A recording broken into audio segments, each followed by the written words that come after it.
अस्सलाम वालेकुम, मैं लुबना मलिक अपने YouTube चैनल के साथ आपकी खिदमत में हाजिर हूँ। और आप सभी इस अमर से बाखबर हैं कि हमारा मुल्क इस वक्त शदीद बहरान का शिकार है।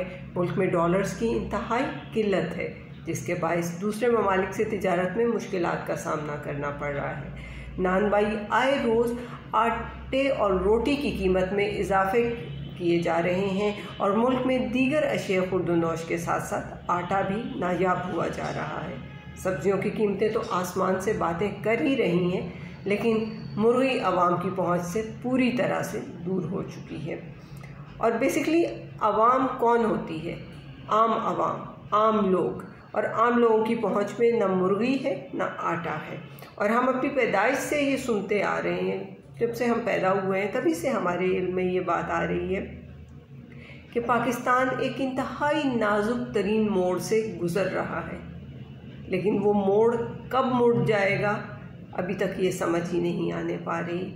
और मौजूदा सूरत हाल जैसा तो आज तक ये नहीं हुआ कि हमने देखा हो या पहले सुना हो। लोग सस्ता आटा हासिल करने के लिए अपनी जान की बाजी लगाए जा रहे हैं। अच्छे खासे इज़्ज़तदार लोग भीख मांगने पे मजबूर हैं। खुदसोजी के वाक़यात बढ़ते जा रहे हैं। और अगर यही सूरत हाल चलती रही तो क्या होना है? लोग बच्चों को पढ़ाना छोड़ देंगे, मुल्क में जहालत का राज होगा, बदअमनी होगी, क्योंकि भूख और अमन एक साथ तो रह ही नहीं सकते। ये तो हो ही नहीं सकता कि बदअमनी की फ़िज़ा भी बनी रहे और भूख भी साथ ही पनपती रहे। और ये जो सूरत हाल इस वक्त हमारे मुल्क में बनी हुई है, इस तमाम सूरत हाल में सबसे अहम किरदार मेरी नज़र में सियासतदानों का है। और अगर हमारे मुल्क में ऐसे सियासतदान होते जो आवाम की फ़िक्र करते तो यकीनी तौर पर सूरत हाल इस मौजूदा सूरत हाल से बहुत मुख्तलिफ होती। अगर मोहम्मद अली जिन्ना हयात होते या उनका कोई जानशीन मौजूद होता तो ऐसे हालात किसी कीमत पे ना होते। और अगर बिलफर्ज हो भी गए होते तो ये तमाम सूरत हाल जो अब चल रही है, जो हम देख रहे हैं, ये ना कम अज़ कम होती। तमाम सरकारी अफसरान से, वुज़रा से, सफ़ीरान से, मुशीरान से तमाम सहूलियात अब तक वापस ली गई होती। तमाम तर मराहत पर पाबंदी आयद कर दी गई होती। मुल्क के अहम ताजरान मुल्क का साथ देते। मुल्क के अमीर अफराद मुल्क के लिए अपना सरमाया पेश कर देते कि मुल्क में बेहतरी की सूरत हाल आए। लेकिन अफसोस कि ना कायद रहे और ना ही उन जैसा सोचने वाले। और आजकल सूरत हाल ये है कि बस वीडियोज़ लीक की जा रही हैं, एक दूसरे की किरदार कुशी की जा रही है और इल्ज़ामात पे इल्ज़ामात लगाए जा रहे हैं। ऐशियाँ हो रही हैं, मराहत का बेदरेग इस्तेमाल किया जा रहा है और ये होता रहना है। ये तब तक होता रहेगा जब तक अवाम बेदार नहीं हो जाती। लेकिन इंतहाई माजरत के साथ कि अवाम के बेदार होने की कोई सूरत नज़र नहीं आती, क्योंकि जो एक शख्स आया था अवाम को बेदार करने के लिए, उसको उसका फरीज़ा अदा ही ना करने दिया गया। उसको उठाकर वो परे फेंका गया कि जाओ मियाँ, तुम्हारी तो ज़रूरत ही नहीं है, क्योंकि अवाम अगर बेदार हो गई तो हमारे लिए नुकसानात बढ़ सकते हैं। तो अपने नुकसानात कम करने के लिए अवाम को पिसने के लिए छोड़ दिया गया।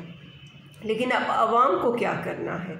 अवाम को इस मुश्किल सूरत हाल में वो करना चाहिए जो कि अवाम से खैर उम्मीद नहीं है मुझे कि अवाम ये करेगी, लेकिन मैं आप लोगों को अपनी एक सलाह या अपना एक मशवरा तो दे रही हूँ कि ऐसे कर लिया जाए तो बहुत बेहतर हो जाएगा। क्योंकि आने वाली नस्लों की बका के लिए हमें यकीनी तौर पर थोड़ा सा वापस जाना होगा।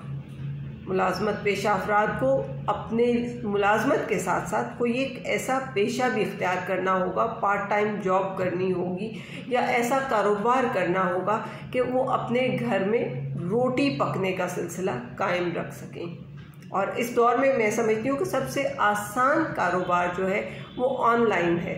ऑनलाइन बिज़नेस अगर आप करें तो उसको आप ज़्यादा बेहतरी और ज़्यादा कामयाबी के साथ उसको आप लेके चल सकते हैं।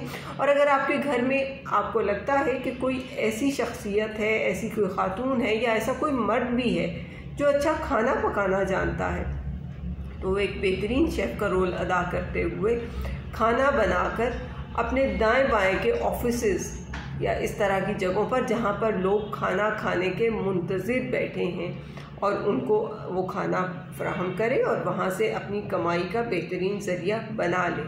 और साथ ही साथ आपको ये मैं बताऊं कि इस वक्त सोशल मीडिया सबसे अहम एक चीज़ है जो कि हमारी दस्तरस में भी है, और तमाम वो नौजवान जो पढ़े लिखे हैं, वो ग्राफिक डिज़ाइनिंग जानते हैं या वेब डेवलपमेंट जानते हैं, वो ये तमाम चीज़ों को मज़ीद यूट्यूब से सीख भी सकते हैं और अपने इस हुनर के ज़रिए पैसा भी कमा सकते हैं।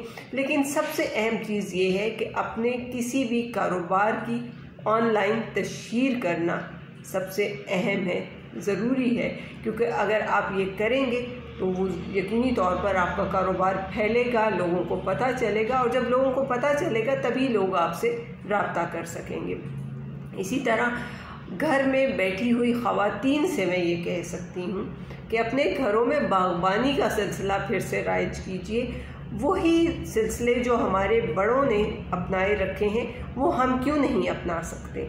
हमारे घरों में सब्जियां इस तरह से अगर उगनी शुरू हो जाएं कि हम अपने घर की हांडी का सिलसिला उस सब्ज़ी से चला सकें, तो हमें कम से कम दुकानों पे जाके दुकानदारों के मुंह लगने की और ये कहने की कतई ज़रूरत नहीं होगी कि आज सब्ज़ी इतनी महंगी क्यों दे रहे हो, या ये सब्ज़ी ठीक नहीं है, या इसमें ये मसला है। इसी तरह अगर हम अपने घर में मुर्गियों की अफजाइश का सिलसिला बनाएं तो हमें अंडों को बाहर से जाकर ख़रीदना नहीं पड़ेगा, और अंडों की पैदावार घर में होने की वजह से हमें नाश्ते में अंडों की ज़रूरत बाहर से पूरी नहीं करना होगी।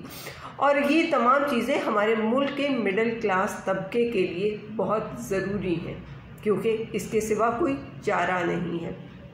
किस तरह से ये ज़िंदगियाँ बेहतर हो सकती हैं कि हम अपनी तमाम चीज़ों को अपने अंदाज से लेकर चलें। और हमारे मुल्क का मिडिल क्लास तबका, जिनके पास आमतौर पर गाड़ियाँ होती हैं, मोटरसाइकिल होते हैं, और महंगाई के बायस उन्होंने तौबा कर छोड़ी है कि नहीं, अब हमने ये इस्तेमाल ही नहीं करनी है और हमारी गाड़ियाँ घर में खड़ी रहें। आप उसका इस्तेमाल भी बेहतर तरीके से कर सकते हैं। अपनी गाड़ी को किसी ऑनलाइन सर्विस पे रजिस्टर करवाएं और दिन में 3 से 4 घंटे जब आप फ्री होते हैं तो उस टाइम पे गाड़ी चलाएं, अपनी बाइक्स चलाएं, और उससे आप अपनी सर्विस अच्छे तरीके से करते हुए मज़ीद अर्निंग भी कर सकते हैं। और जब आप अपनी गाड़ियों में बैठें तो एसी का इस्तेमाल, चूँकि आजकल तो वैसे भी मौसम इस तरह का है कि एसी का इस्तेमाल नहीं होता, लेकिन बेहतर है कि जब गर्मियाँ भी आ जाए तो एक बार जब गाड़ी ठंडी हो जाए तो एसी का इस्तेमाल रोक दिया जाए और फिर थोड़ी देर के बाद दोबारा एसी चला लिया जाए। और इस तरह से आप अपनी बड़ी गाड़ियों को भी और छोटी गाड़ियों को भी बेहतर तरीके से इस्तेमाल कर सकते हैं। और जब आप ये सारा कुछ कर गुजरें तो उसके बाद एक अहम तरीन चीज़ है करने की कि फारिग वक्त में अपने ज़मीर को ज़रूर जगाएं। सोचें ज़रूर कि आपको ये सब कुछ क्यों करना पड़ रहा है, ऐसी क्या वजूहात हैं जिनकी बिना पर आज आप इस नौबत तक आन पहुँचे हैं कि आपको ये सारे सिलसिले जारी करना पड़े हैं। ज़मीर को जगाते रहें और इंतखाबात का इंतज़ार करें। आपके इलाके में बल्दियाती इंतखाबात हों या आम इंतखाबात, उन लोगों को मुंतखब करें जो आपके जैसे हों, जो आप में से हों, जो आपके अपने हों, आपकी पहुंच में हों, जिनसे आप सवाल कर सकें, जिनसे आप जवाब ले सकें, जिनसे आप आसानी तौर पर मिल सकें, जो आपकी दस्तरस में हो। ये नहीं कि आप सोचते रह जाएं कि अब मैं कैसे उस तक दस्तरस हासिल करूं, कैसे मैं अपने वज़ीर आला से मिलूं या कैसे मैं अपने फ़लाँ बंदे से मिलूं। आपके अगर बल्दियाती इंतखाबात होते हैं तो आपके इलाके में आपके यूसी के प्रेसिडेंट या आपका कौंसलर मौजूद होगा, आप उसके साथ ये तमाम बातें कर सकते हैं और अपनी बातें मनवा भी सकते हैं। यहाँ पर हमें ये चीज़ याद रखना होगी कि मुल्क में सियासी अदम इस्तेहकाम के बायस हालात तो बहुत ख़राब हुए हैं, वो तो आपके सामने हैं, और ये हालात बहुत जल्दी ठीक होते हुए भी नज़र नहीं आ रहे। ऐसे में मायूस होने और मामूलाते ज़िंदगी को ख़त्म कर देने से ये हालात ठीक नहीं होंगे। खुदसोजी जैसे इक़दामात का सोचने से भी हालात ठीक नहीं होंगे। बच्चों की तालीम ख़त्म करा देने से भी ये मामलात बेहतर होते हुए नज़र नहीं आ रहे। अब खुद ही कुछ करने का आपको सोचना होगा और ये ज़रूरी है। इकबाल ने आज से कई 100 साल पहले आपको फ़लसफ़ा खुदी से रोशनास कराया था। इकबाल की उस तालीम को याद रखिए और सोचिए कि हमें ये करना है। अपने आप पर यकीन रखिए और आगे बढ़िए। इंशाअल्लाह ताला अल्लाह पाक आपके लिए आसानियाँ करेगा। पाकिस्तान जिंदाबाद, पाकिस्तानी कौम पाइंदाबाद।